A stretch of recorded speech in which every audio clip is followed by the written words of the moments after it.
Hi friends, welcome back to my channel Accounting Tantra. I hope last video आपको helpful लगा होगा. To receive the latest and updated videos on accounting, please do like and subscribe my channel Accounting Tantra. आप लोगों ने last video में देखा that Kapil's father suggested him to join Accounting Tantra classes. तो पापा की बात मानते हुए कपिल ने अकाउंटिंग तंत्र क्लासेस ज्वाइन कर ली. जब कपिल फर्स्ट क्लास अटेंड करने पहुंचा तो वो बहुत एक्साइटेड था कि ये क्लासेस अटेंड करने के बाद वो अपने पापा के सब क्वेश्चंस के आंसर्स कर पाएगा. So friends, let's join Kapil and we all will learn what is accounting. Accounting is a systematic process in which there are several steps. First, identification of financial transactions. We'll first understand the meaning of financial transactions. वो transactions जिनको कि monetary term में major किया जा सकता है. Okay, सो अगर हम कपिल के बिजनेस में देखें कि कौन सी ट्रांजेक्शन फाइनेंशियल ट्रांजेक्शन्स हैं और कौन सी non financial transactions, so we will go one by one. First transaction is Kapil ने अपने बिजनेस का नाम कपिल एंड को रखा. Is it a financial transaction और not? I will say no, because इसमें कोई भी मनी इन्वॉल्व नहीं है. सेकेंड, कपिल ने अपने बिजनेस को जीएसटी डिपार्टमेंट के अंडर रजिस्टर करवाया. Is it a financial transaction और not? This is not a financial transaction because इसमें भी कोई मनी इन्वॉल्व नहीं है. थर्ड, कपिल ने अमेजॉन पे अकाउंट ओपन किया. ये एक नॉन फाइनेंशियल इवेंट है. क्यों? क्योंकि इसको मॉनेटरी टर्म में मेजर नहीं किया जा सकता. फोर्थ, कपिल ने एक मोबाइल परचेज किया with an Airtel sim. Yes, this is a financial transaction because Kapil ने 10,000 रुपीज पे किए to purchase the mobile phone. इसमें मनी इन्वॉल्वमेंट है, so this is the financial transaction. Fifth, Kapil ने स्टाफ हायर किया for his business purpose.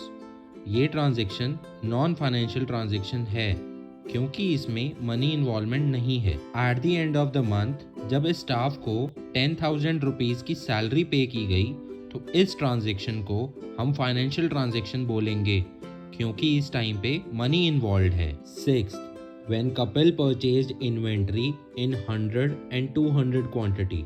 ये दोनों transactions financial transactions हैं क्योंकि इसमें मनी इन्वॉल्वमेंट है. Seventh, when Kapil introduced 50,000 in his business. ये ट्रांजेक्शन भी एक फाइनेंशियल ट्रांजेक्शन है बिकॉज इसमें मनी इन्वॉल्वमेंट है. Eighth, at the end of the month Kapil को एयरटेल बिल रिसीव हुआ. ये ट्रांजेक्शन भी एक फाइनेंशियल ट्रांजेक्शन है बिकॉज इसमें मनी इन्वॉल्वमेंट है. Also when he sold 80 quantity each of all the gel pens. ये ट्रांजेक्शन भी फाइनेंशियल ट्रांजेक्शन है क्योंकि इसमें मनी इन्वॉल्वमेंट है. So friends, now you would have understood that which are financial transactions and which are not. हमने ये देख लिया है कि फाइनेंशियल ट्रांजेक्शंस कौन सी हैं. तो अकाउंटिंग सिर्फ वही ट्रांजेक्शन्स रिकॉर्ड करेगा जो कि फाइनेंशियल ट्रांजेक्शन्स हैं. Coming back to the accounting, the second step after the identification is measurement of these identified transactions in terms of money. किसी भी चीज़ को मेजर करने के लिए एक कॉमन मेजर यूनिट चाहिए होता है. So accounting uses money as the common measure unit. Kapil के बिजनेस ट्रांजैक्शंस की ओर एक बार फिर जाकर देखते हैं कि जो बिजनेस फाइनेंशियल ट्रांजैक्शंस हमने आइडेंटिफाई की थी उनकी मॉनेटरी वैल्यू क्या है. So first identified transaction is purchase of mobile phone. इसकी मॉनेटरी वैल्यू है 10,000 रुपीज़ जो कि कपिल ने पे किए to purchase the mobile phone. Second transaction is salary paid to the staff जिसका अमाउंट है 5,000 रुपीज़. ये मॉनेटरी वैल्यू है इस आइडेंटिफाइड ट्रांजेक्शन की. थर्ड, कपिल ने जो पेन्स परचेज किए इन 100 एंड 200 क्वांटिटी ईच, उनकी वैल्यू है 5,000 एंड 10,000 रिस्पेक्टिवली. ये इन ट्रांजेक्शन्स की मॉनेटरी वैल्यू है. फोर्थ, कपिल ने जो पेन सेल किए 80 quantity each of all the gel pens, उसकी वैल्यू है 10,000 rupees. Fifth, capital invested in the business, उसकी वैल्यू है 50,000 रुपीज़. सिक्स्थ, एयरटेल मोबाइल का जो बिल रिसीव हुआ है उसकी वैल्यू है 1,000 रुपीज़. सो इस स्टेप में जो भी हमारी आइडेंटिफाइड ट्रांजैक्शंस हैं उनकी हमने वैल्यू डिटरमाइन करी मॉनेटरी टर्म्स में। अब हमारे पास ट्रांजैक्शंस आइडेंटिफाइड हैं और जो उनकी वैल्यू रिकॉर्ड करनी है वो भी डिटरमाइंड है। So next step in accounting is recording. इस स्टेप में जो हमारी आइडेंटिफाइड ट्रांजैक्शंस हैं उनको हम उनकी मॉनेटरी वैल्यू पे रिकॉर्ड करेंगे। For accounting there are two systems. First is double entry system, second is single entry system. Double entry system में हर ट्रांजैक्शन के टू एस्पेक्ट्स रिकॉर्ड किए जाते हैं, one is debit and one is credit. Single entry system में dual aspect भी हो सकता है और सिंगल एस्पेक्ट भी हो सकता है।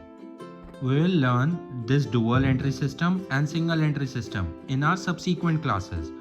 For now, if we look into the transactions which have been entered by Kapil in his business and pass the journal entries for that. First transaction, when he purchased the mobile phone amounting to rupees 10,000.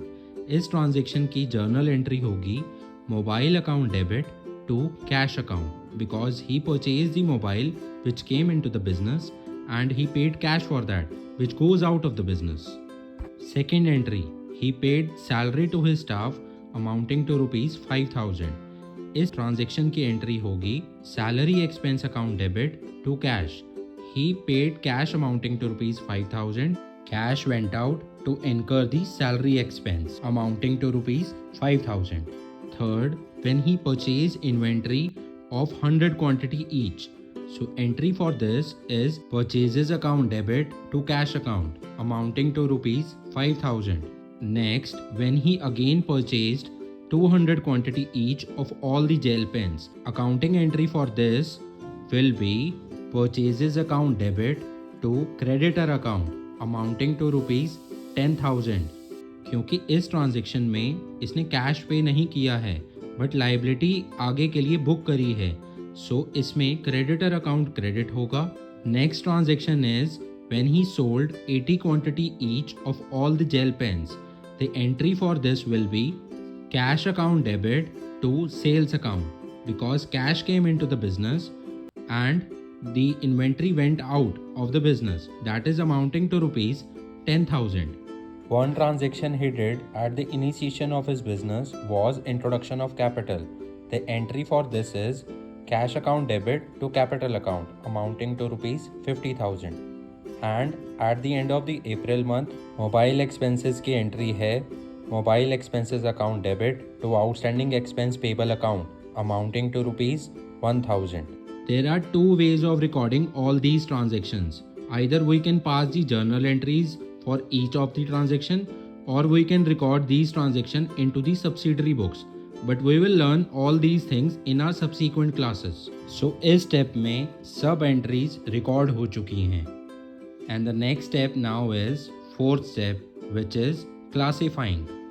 Classifying is a process of grouping transactions or inventory which are of the same nature at one place. Means जो भी हमारी transactions record हुई हैं उसमें से हम similar nature of transactions को identify करेंगे और एक जगह पे क्लासीफाई करेंगे. सो क्लासीफाई करने के लिए will prepare the ledger accounts for all the entries. So friends, what all ledgers will prepare? If we list down the name of the ledgers from the journal entries passed by us, the first ledger account will be mobile account. Second ledger account will be cash account. Third ledger account will be salary expense account. Fourth ledger account will be purchases account.